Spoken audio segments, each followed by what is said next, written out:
안녕하세요. 저는 수원에 사는 40대 초반의 여자입니다. 제가 이렇게 오늘 사연을 올리는 이유는 믿었던 두 사람의 배신 때문인데요. 저는 인복이 많은 사람인 줄만 알았는데 이런 비극을 겪을 줄은 꿈에도 몰랐어요. 복수라도 시원하게 해주고 싶었는데 지금까지 싸워본 적이 없어서 싸울 줄도 모르는 사람이 복수라고 뭘 알겠나요? 그래도 제 나름대로 복수한다고 했지만 영 시원치는 않네요. 제가 어쩌다가 드라마에나 나올 법한 이런 일을 당하게 되었는지 지금부터 제 이야기를 들려드릴게요. 저는 남들이 부러워할 만큼 다정하고 세심한 남편과 결혼을 했어요. 남편은 평소에도 제가 좋아할 만한 것들을 퇴근하면서 사오곤 했었어요. 그러다 언젠가부터 남편이 퇴근하고 집에 들어올 때 꽃을 사서 들어오더라고요. 원래도 무언가를 잘 사오는 양반이라서 갑자기 꽃을 사와도 별로 놀랍지가 않았어요.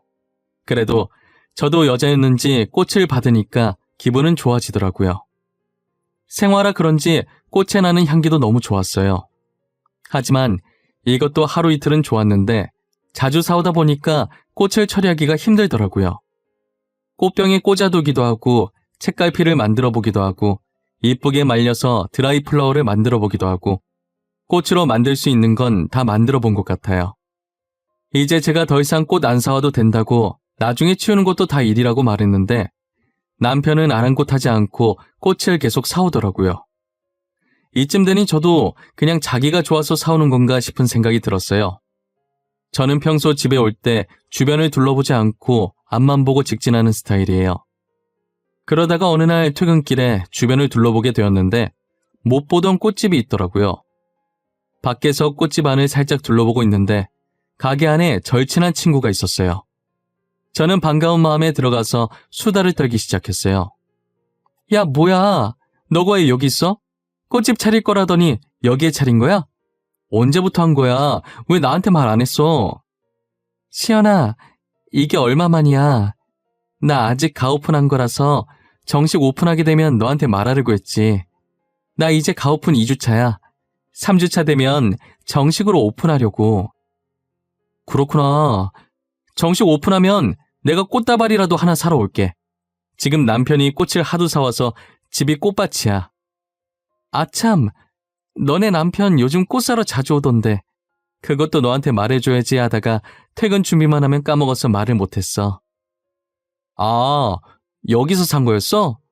안 그래도 요즘 남편이 꽃을 사오길래 어디서 사오나 했더니 여기였구만. 꽃향기 너무 좋더라. 색감도 진짜 너무 이뻤어. 집에 잘 말려서 드라이 플라워 만들어 놨다니까? 너 진짜 남편 잘 뒀다. 꽃 사주는 남편이 몇 있겠어. 너무 좋겠다. 부러워. 나도 빨리 결혼하고 싶다. 나한테도 꽃 사주는 남자 어디 없나? 남편이 사온 꽃 처칠 곤란이라고 골치 아파했는데 부러워하는 친구를 보니 괜히 어깨가 으쓱하더라고요. 그날도 어김없이 남편이 일을 마치고 파스텔 톤으로 예쁘게 핀 꽃들을 사왔어요. 아까 친구가 부러워해서 그런지 그날엔 꽃이 유달리 더 이뻐 보이더라고요. 기존에 있던 꽃을 치우고 파스텔 톤 꽃들을 꽃병에 꽂아줬어요. 꽃을 보고 있으니 남편 정말 잘 뒀다는 생각에 계속 웃음이 나더라고요. 그리고 6개월 정도 시간이 흘렀을 때 남편이 더 이상 꽃을 사오지 않더라고요. 그러더니 이젠 꽃 대신 빵을 매일 사오기 시작했어요. 빵? 이게 웬 빵이야?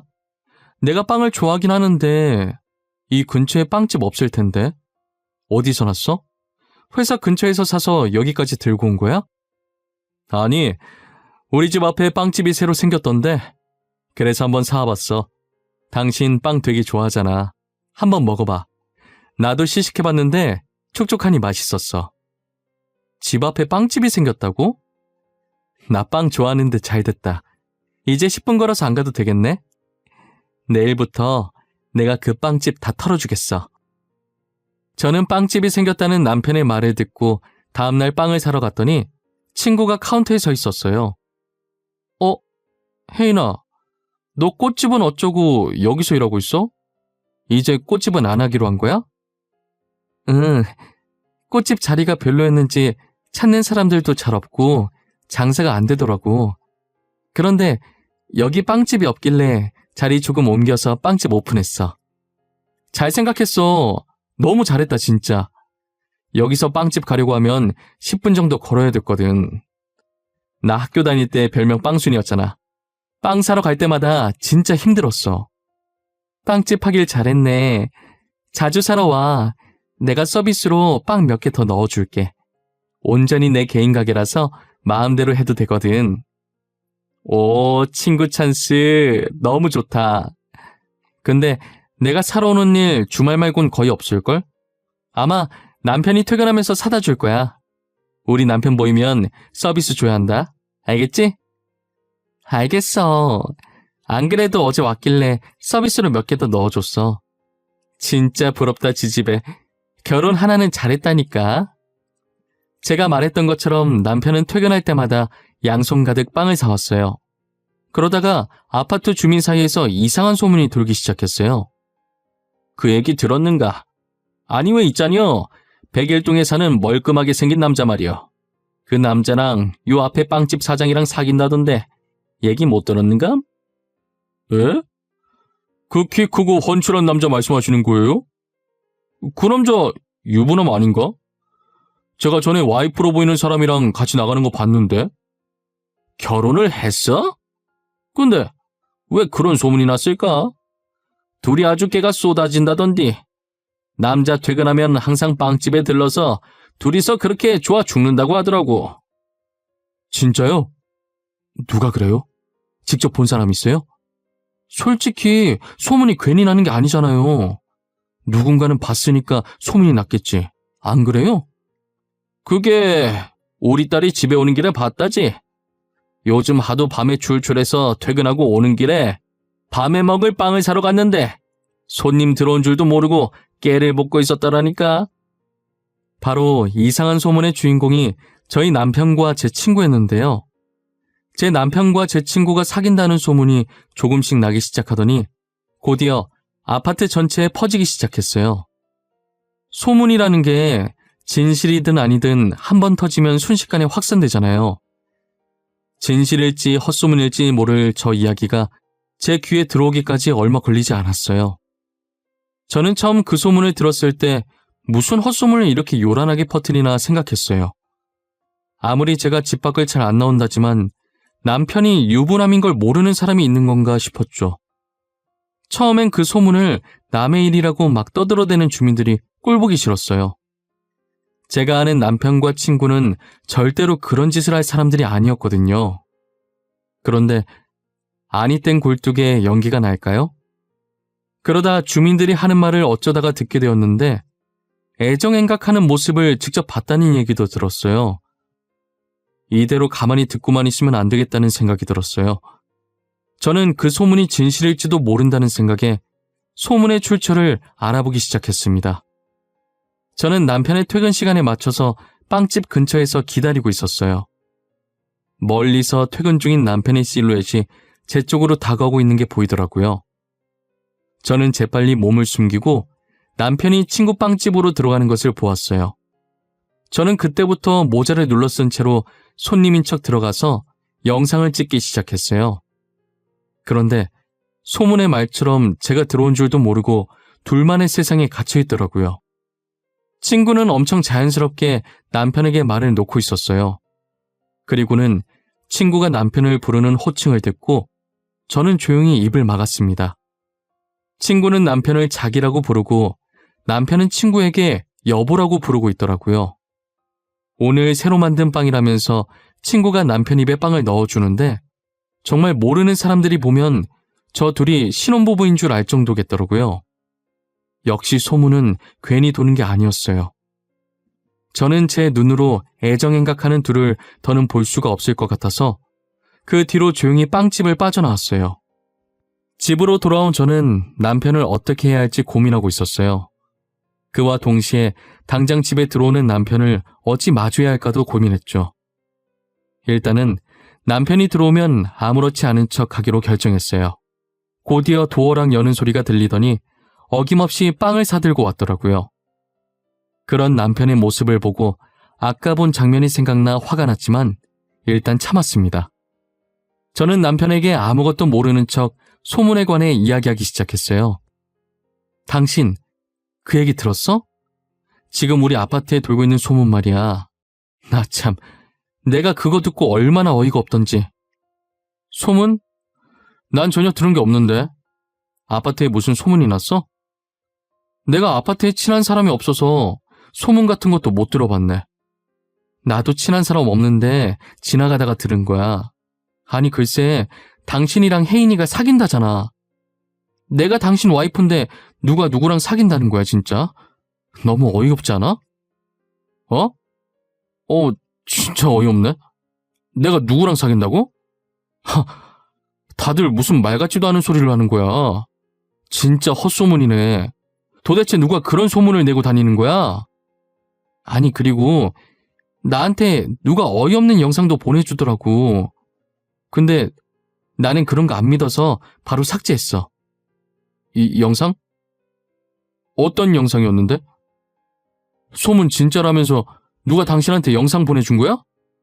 그냥 발만 보이고 여자랑 남자랑 서로 여보 자기 하는 영상이었는데 목소리가 당신이랑 혜인이 같긴 했는데 솔직히 비슷한 목소리 많잖아. 그래서 그냥 삭제했어. 요즘 누가 그런 장난을 하는 거야 진짜. 지금 아무 탈 없이 잘 사는 가정 무너뜨릴 일 있대? 진짜 어이없어. 잡히면 가만 안 둘 거야 내가. 남편 얼굴이 새하얘져서는 끝까지 화내는 척하면서 은근슬쩍 자리를 피하더라고요. 저는 그런 남편을 힐끔 보고 계속 모르는 척하고 있었어요. 사실 제가 이렇게 하면 제 친구와의 관계를 정리할 줄 알았어요. 하지만 그건 저의 큰 착각이었던 거죠. 이제껏 다정했던 남편을 믿고 사람을 잘못 본 것이었던 거예요. 저러고 다음날 또 빵집에 갔는데 제가 그렇게 얘기를 해도 정신을 못 차린 건지 또 둘만의 세상에 갇혀서 애정 행각을 하고 있더라고요. 저는 그 모습을 또 몰래 영상으로 담아놨습니다. 친구는 남편에게 언제 이혼할 거냐고 난리를 치고 있더라고요. 자기, 도대체 언제 이혼할 거야? 진짜 이혼 안 할 거야? 난 자기랑 결혼하고 싶은데 자기는 아니야? 나만 자기 좋아하는 거야? 나도 여보 많이 좋아하지. 여보랑도 살아보고 싶고. 하지만 난 시연이도 너무 사랑해. 둘 다 너무 좋아서 이혼하고 싶지는 않아. 내가 전에도 말했잖아. 이혼하는 건 싫다고. 여보가 알겠다며. 그때는 이렇게까지 자기가 좋아질 줄 몰랐지. 시연이가 말했던 것보다 더 다정해서 포기가 안 돼. 나 매번 시연이가 부러웠어. 어디서 이런 남편을 구했나 싶고. 여튼 난 절대 이혼은 안 돼. 못해. 다시는 이혼하라는 얘기 꺼내지 마. 나 진짜 화낼 수도 있어. 이기적이라고 생각할 수도 있지만 여보도 알고 만난 거잖아. 그래도 자기랑 결혼하고 싶은 걸 어떡해. 나는 지금 20년 지기 친구 배신하고 당신 만나는 거야. 내 인생 반을 공유한 친구를 배신한 거라고. 나는 당신 만나는 거 쉬운 줄 알아? 저는 저 둘의 대화를 듣고 있으니 화가 나다 못해 어이가 없어지더라고요. 저는 증거 영상을 찍는 것을 멈추고 모자를 벗었어요. 아직도 어리석은 저 두 사람은 저를 발견하지 못했죠. 그리고는 그들에게 다가가서 남편 뺨을 그대로 내려쳤습니다. 남편은 이게 무슨 짓이냐며 화를 내면서 돌아보는데 제가 서 있자 무릎을 꿇고 빌기 시작했어요. 당신 언제부터 거기 있었어? 다 들은 거야? 아니지. 당신 지금 뭔가 오해하고 있는 거야. 나는 빵 사러 온 거야. 당신 빵 좋아하잖아. 그래서 빵 사러 왔어. 처음부터 다 들었어. 너네 진짜 웃기더라. 사람 바보 만드니까 재밌나 봐. 언제부터 속였어? 꽃 사줬을 때부터 속였니? 그때부터였어? 아니야. 처음 꽃 사줬을 땐 정말 당신이 좋아할 것 같아서 산 거야. 꽃을 자주 사러 갔더니 자연스레 안면 트게 되었고 말 나눠봤는데 잘 통하길래 어쩌다 보니 이렇게 됐어. 내가 진짜 어이가 없어서 난 끝까지 아니길 바랬어. 정말 헛소문이겠거니 했어. 둘 다 절대 그런 사람들 아니라고 굳게 믿고 있었으니까. 자기야, 내가 미안해. 잘못했어. 잠시 미쳤었나 봐. 뭔가에 씌었나 봐. 다시는 안 그럴게, 제발 한 번만 봐줘. 그럼 내가 어제 말했을 때 멈췄어야지. 왜 정신을 못 차리고 또 이 짓거리야. 내가 모르는 척 해줬을 때 알아서 잘했어야지. 안 그래? 시연아, 다 들킨 마당에 하는 말인데 그냥 지웅 씨랑 이혼해주면 안 돼? 나 너랑 인연 끊을 거 각오하고 지웅 씨 만나는 거야. 이제 네가 지웅 씨 좀 놔줘라. 너 진짜 웃긴다. 친구 남편 뺏어가 놓고 당당하네? 그 당당함이 과연 언제까지 갈 수 있을까? 너도 나랑 인연 끊을 거 각오했다고 해서 하는 말인데 너 상간녀 소송하고 지구 끝까지 괴롭힐 거야. 친구는 상간녀 소송이라는 말에 눈빛이 흔들리기 시작하더라고요. 20년 우정을 생각해서 제가 상간녀 소송까지는 할 줄 몰랐나 봅니다. 지금 인연 끊는 마당에 지난 20년 우정이 무슨 소용이에요? 어차피 끊을 거면 확실히 끊어줘야 마무리가 깔끔한 거 아니겠어요? 제가 언제까지 자신들을 봐줄 거라고 생각했는지 모르겠네요. 저와 인연 끊을 거 각오하고 제 남편 뺏었다면서 이만한 각오는 안 했나 봐요. 제게 이혼해달라고 당당하게 나올 땐 언제고 5초 만에 무너지는 꼴을 보니 싸울 가치도 못 느꼈어요. 당장 저는 남편에게 이혼 소송할 거라면서 선포하고 증거 영상들을 시부모님께 보냈어요. 그리고 집으로 가서 남편 짐을 모조리 싸고 그대로 가방을 밖으로 내던져 버렸습니다. 남편은 제가 짐을 싸는 와중에도 제 팔을 붙잡고 한 번만 봐달라며 늘어지더라고요. 꼴보기 싫어서 내쫓고 비밀번호 치고 들어올까봐 못 들어오게 이중잠금 해버렸어요. 잘못했다고 문 열어달라고 난리치는 통에 계속 그러면 경찰에 신고하겠다고 하니 조용해지더라고요. 남편은 집에서 쫓겨나고 그대로 시댁으로 갔나 보더라고요. 시어머니께서 전화로 제게 한다는 소리가 그래도 남편이 저를 더 좋아한다면서 제발 이번 한 번만 봐주면 안 되겠냐고 하더라고요. 저는 시어머니와도 도저히 말이 안 통할 것 같아서 죄송하다고 하고 전화를 계속 피했어요. 그 뒤로 저희가 난리치는 걸 들은 주민들이 발빠르게 소문을 퍼나르기 시작했고 친구의 빵집은 제가 나서지 않아도 안 좋은 소문이 퍼져서 알아서 망하게 되었어요. 친구는 아직도 정신을 못 차리고 제가 자신을 망하게 했다고 생각하더라고요. 저보고 진짜 독하다고 사람이 어떻게 그럴 수 있냐고 문자를 보내길래 전화를 걸었어요. 내가 사람같이 대우해주는 건 오늘이 마지막이야. 네가 한 잘못은 생각 안 하고 누구 보고 독하다는 거야? 뭐? 사람같이 대우? 너 말하는 거 진짜 웃긴다. 내가 지금 누구 때문에 이 꼴이 됐는데 어떻게 이렇게 독할 수가 있어? 네가 누구 때문에 이 꼴이 되다니 온전히 너의 잘못으로 이렇게 된 거야. 네가 잘못해놓고 왜 엄한 사람한테 잘못을 뒤집어 씌우려고 해? 너가 소문만 안 냈어도 이렇게 망할 일은 없었어. 사람이 어떻게 그럴 수가 있냐? 우리가 알고 지낸 세월이 얼만데. 진짜 적반하장도 유분수지. 그 소문 내가 냈다고 생각해? 그 소문도 네가 낸 거야. 평소에 행동을 잘했어야지. 그리고 알고 지낸 세월이 얼만데? 누구세요? 저 아세요? 이만 끊을게요. 문자를 보냈을 때부터 느꼈는데 전화로 들으니 친구는 확실히 반성할 기미가 없다는 게 보이더라고요. 어떻게 이런 사람을 20년 동안이나 친구로 믿고 지냈는지 제가 정말 사람 보는 눈이 없다는 걸 느꼈어요. 한동안은 남편의 시어머니의 친구까지 제 폰이 쉴 틈이 없었어요. 친구는 제게 당장 상간녀 고소 취하 안 하면 큰일 날 거라고 협박까지 하더라고요. 저는 침착하게 아무런 답장을 하지 않고 그대로 친구의 협박죄까지 추가시켰어요. 큰일은 본인이 난 것 같은데 제가 도대체 어떻게 큰일이 난다는 건지 모르겠어요. 방귀 낀 놈이 성낸다는 말이 이럴 때 쓰이는 말인 것 같아요. 저는 소송 끝에 남편과 이혼하고 남편과 친구에게 위자료를 받아냈어요. 다니던 회사를 그만두고 위자료로 받은 돈으로 온라인 쇼핑몰을 열어서 새 출발을 했습니다. 워낙 쇼핑몰이 많아서 장사가 안 될 줄 알았고 그래서 처음에는 조그마한 원룸에 사무실을 차렸었어요. 제가 대학생들을 주 고객층으로 둬서 용돈으로도 부담 없이 살 수 있게끔 가격을 다른 쇼핑몰에 비해 싸게 책정하다 보니 원래 생각했던 것보다 장사가 훨씬 더 잘 되더라고요. 도저히 저 혼자서는 일을 못할 것 같다는 생각이 들었고 결국 알바생을 몇 명 뽑기로 했어요. 들어온 이력서들을 정리하고 있는데 눈에 띄는 이름이 보이더라고요. 제 친구였던 사람이자 제 남편의 상간녀였던 사람과 이름이 똑같았어요. 설마 하는 마음으로 일단 서류 전형에 합격시켰어요. 면접 날이 되었고 서류 전형에 합격한 사람이 한 명씩 들어오는데 역시나 예상대로 친구가 들어오더라고요. 친구는 저를 보자마자 웃고 있던 얼굴이 서서히 굳어가기 시작했어요. 다들 얼굴에 미소가 가득한 게 굉장히 밝고 일을 잘할 것 같아 보이네요.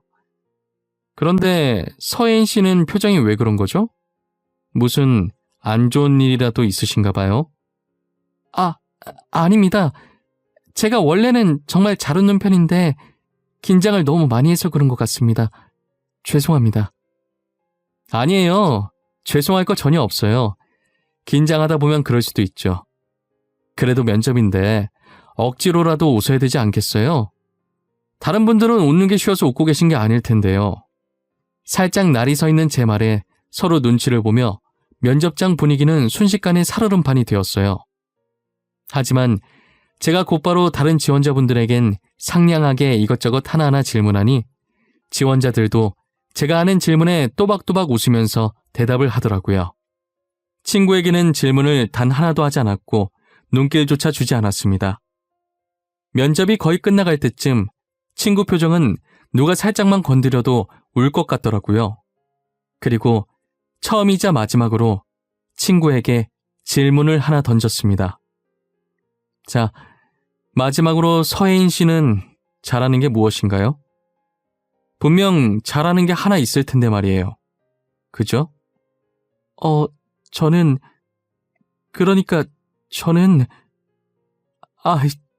죄송합니다. 아니, 제가 울려고 한 건 아닌데 저도 모르게 눈물이 계속 나서 정말 죄송합니다. 어머, 왜 우세요? 제가 어려운 질문을 한 건가요? 서혜인 씨는 여기 계신 분들과 다르게 잘하는 게 없으신가 봐요? 진짜 죄송합니다. 저는 이미 면접이 끝난 것 같은데 혹시 먼저 나가봐도 될까요? 제가 있으면 방해만 될 것 같아서요. 아직 제가 면접 끝났다고 안 했는데 먼저 나가신다고요? 기본이 안 되어 있는 건 여전하시네요. 나가셔도 좋습니다. 다른 분들도 면접 끝났으니 나가셔도 됩니다. 그렇게 면접자들은 사무실을 나가고 저는 최종 합격자를 뽑고 있는 중이었어요. 그런데 누군가 저희 사무실을 똑똑하고 손가락으로 두드리더라고요. 나가보니 아무도 없었고 제가 문을 여는 것과 동시에 편지 하나가 바닥에 떨어져 있었어요. 그 편지는 친구가 남긴 것이었고 편지 내용에는 그동안 본인이 했던 일들에 대해 반성을 많이 했다며 잠깐 미쳤었던 것 같다고 그땐 정말 미안했다는 내용이었어요. 사과의 편지를 받았다고 해서 저는 친구를 용서할 생각이 없습니다. 저는 그들 덕분에 그렇게 좋아하던 빵을 평생 못 먹게 되었거든요. 빵만 보면 그 둘이 계속 생각나는 바람에 이혼하고 나서는 빵 근처에도 안 갔어요. 시간이 흘러도 절대 빵을 다시 먹을 순 없을 것 같습니다.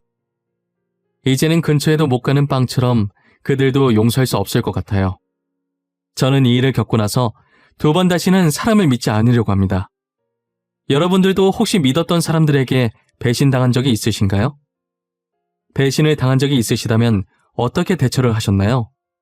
저처럼 복수를 하려고 하셨나요? 아니면 용서를 하셨나요? 저는 저 나름대로 복수를 한다고 했지만 속이 시원하지는 않네요. 여러분들은 어떤 선택을 하든 꼭 속이 후련해지는 선택을 하시길 바랄게요. 날씨가 많이 춥습니다. 특히 이 시국에 감기 걸리지 않게 조심하세요. 늘 행복하시고 건강하세요. 지금까지 제 이야기 들어주셔서 감사합니다.